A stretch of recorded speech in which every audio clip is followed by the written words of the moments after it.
Hi all, ಈ ವಿಡಿಯೋದಲ್ಲಿ ಜಿಫಿ 100 dry ಸಿರಪ್ನ ಬಗ್ಗೆ ಇನ್ಫಾರ್ಮೇಷನ್ ಕೊಡ್ತಾ ಇದ್ದೀನಿ. ಈ ಸಿರಪ್ನ ಏಕೆ ಯೂಸ್ ಮಾಡ್ತಾರಂದರೆ ಟ್ರೀಟ್ಮೆಂಟ್ ಆಫ್ ಬ್ಯಾಕ್ಟೀರಿಯಲ್ ಇನ್ಫೆಕ್ಷನ್ಗೆ ಬಳಸುತ್ತಾರೆ. ಅಂದರೆ ದೇಹದಲ್ಲಿ ಬರುವಂತಹ ಬ್ಯಾಕ್ಟೀರಿಯಾದ ಸೋಂಕಿನ ಚಿಕಿತ್ಸೆಗೆ ಈ ಸಿರಪ್ನ ಬಳಸುತ್ತಾರೆ.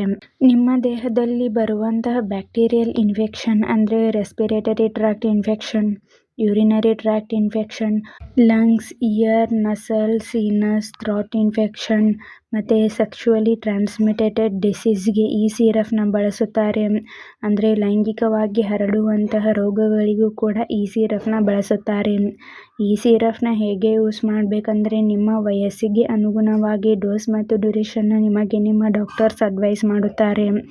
ನಿಮಗೆ ನಿಮ್ಮ ಡಾಕ್ಟರ್ಸ್ ಅಡ್ವೈಸ್ ಮಾಡಿದ ಹಾಗೆ ಈ ಸಿರಪ್ನ ಯೂಸ್ ಮಾಡಿ ಮತ್ತು ಡೈಲಿ 2 ಟೈಮ್ಸ್ ಮಾರ್ನಿಂಗ್ ಮತ್ತು ನೈಟ್ ಊಟ ಆದ ನಂತರ ಈ ಸಿರಪ್ನ ತೆಗೆದುಕೊಳ್ಳಿ. ಆದಷ್ಟು ಈ ಸಿರಪ್ನ ಅಪ್ಸೆಟ್ ಸ್ಟಮಕ್ದಿಂದ ತೆಗೆದುಕೊಳ್ಳುವುದನ್ನು ಅವಾಯ್ಡ್ ಮಾಡಿ. ಇಲ್ಲಾಂದರೆ ನಿಮಗೆ ನಿಮ್ಮ ಡಾಕ್ಟರ್ಸ್ ಹೇಗೆ ಅಡ್ವೈಸ್ ಮಾಡಿರುತ್ತಾರೋ ಹಾಗೆ ಈ ಸಿರಪ್ನ ಯೂಸ್ ಮಾಡಿ. ಈ ಸಿರಪ್ ಹೇಗೆ ವರ್ಕ್ ಮಾಡುತ್ತೆ ಅಂದರೆ ಇದರಲ್ಲಿ ಸೆಫಿಕ್ಸೈಮ್ ಎಂಬ ಆ್ಯಂಟಿಬಯೋಟಿಕ್ ಮೆಡಿಸಿನ್ ಇದೆ. ಇದು ದೇಹದಲ್ಲಿನ ಬ್ಯಾಕ್ಟೀರಿಯಾದ ಬೆಳವಣಿಗೆಯನ್ನು ತಡೆಗಟ್ಟಲು ಸಹಾಯ ಮಾಡುತ್ತದೆ.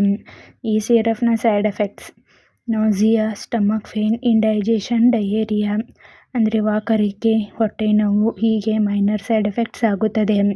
ಈ ಸಿರಪ್ ನಿಮ್ಮ ಬಾಡಿಗೆ ಅಡ್ಜಸ್ಟ್ ಆದ ಮೇಲೆ ಈ ಸೈಡ್ ಎಫೆಕ್ಟ್ಸ್ ಎಲ್ಲ ಡಿಸಫಿಯರ್ ಆಗುತ್ತದೆ.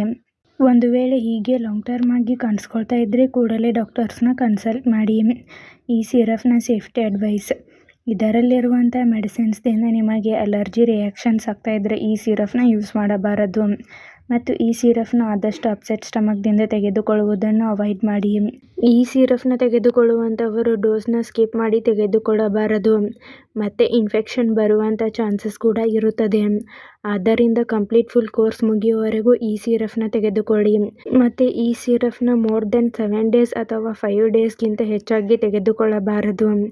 ಡಾಕ್ಟರ್ಸ್ ಅಡ್ವೈಸ್ ಮಾಡಿದ ಹಾಗೆ ಈ ಸಿರಪ್ನ ತೆಗೆದುಕೊಳ್ಳಿ ಮತ್ತು ಲಾಂಗ್ ಟರ್ಮ್ ಆಗಿ ಈ ಸಿರಪ್ನ ಯೂಸ್ ಮಾಡಬಾರದು ಮತ್ತು ಈ ಸಿರಪ್ನ ಮುಂದಿನ ದಿನಗಳಲ್ಲಿ ತೆಗೆದುಕೊಳ್ಳಲೆಂದು ಸ್ಟೋರ್ ಮಾಡಿ ಇಡಬಾರದು ಮತ್ತು ಈ ಸಿರಪ್ನ ಚಿಕ್ಕ ಮಕ್ಕಳಿಗೆ ಯೂಸ್ ಮಾಡುವ ಮೊದಲು ಡಾಕ್ಟರ್ಸ್ನ ಕನ್ಸಲ್ಟ್ ಮಾಡಿ ಯೂಸ್ ಮಾಡಿ ಮತ್ತು ಈ ಸಿರಪ್ನ ಪ್ರೆಗ್ನೆನ್ಸಿ ಪ್ಲ್ಯಾನಿಂಗ್ ಮತ್ತು ಬ್ರೇಸ್ಟ್ ಫೀಡಿಂಗ್ ವುಮೆನ್ಸ್ಗೆ ಡಾಕ್ಟರ್ಸ್ ಅಡ್ವೈಸ್ ಮಾಡಿದರೆ ಮಾತ್ರ ಯೂಸ್ ಮಾಡಿ. Kidney, liver, diabetic patients, blood pressure ಹೊಂದಿರುವಂಥವರಿಗೆ ಡಾಕ್ಟರ್ಸ್ ಅಡ್ವೈಸ್ ಮಾಡಿದರೆ ಮಾತ್ರ ಯೂಸ್ ಮಾಡಿ. ನೀವೇ ಸೆಲ್ಫ್ ಮೆಡಿಕೇಷನ್ ಆಗಿ ಈ ಸಿರಪ್ನ ಯೂಸ್ ಮಾಡಬಾರದು ಮತ್ತು ಯಾವುದೇ ಮೆಡಿಸಿನ್ ತೆಗೆದುಕೊಳ್ಳುವ ಮೊದಲು ಡಾಕ್ಟರ್ಸ್ನ ಕನ್ಸಲ್ಟ್ ಮಾಡಿ. ಈ ವಿಡಿಯೋ ನಿಮಗೆ ಇಷ್ಟ ಆಗಿದ್ದರೆ ಲೈಕ್ ಮಾಡಿ, ಕಮೆಂಟ್ ಮಾಡಿ, ಶೇರ್ ಮಾಡಿ. Thank you.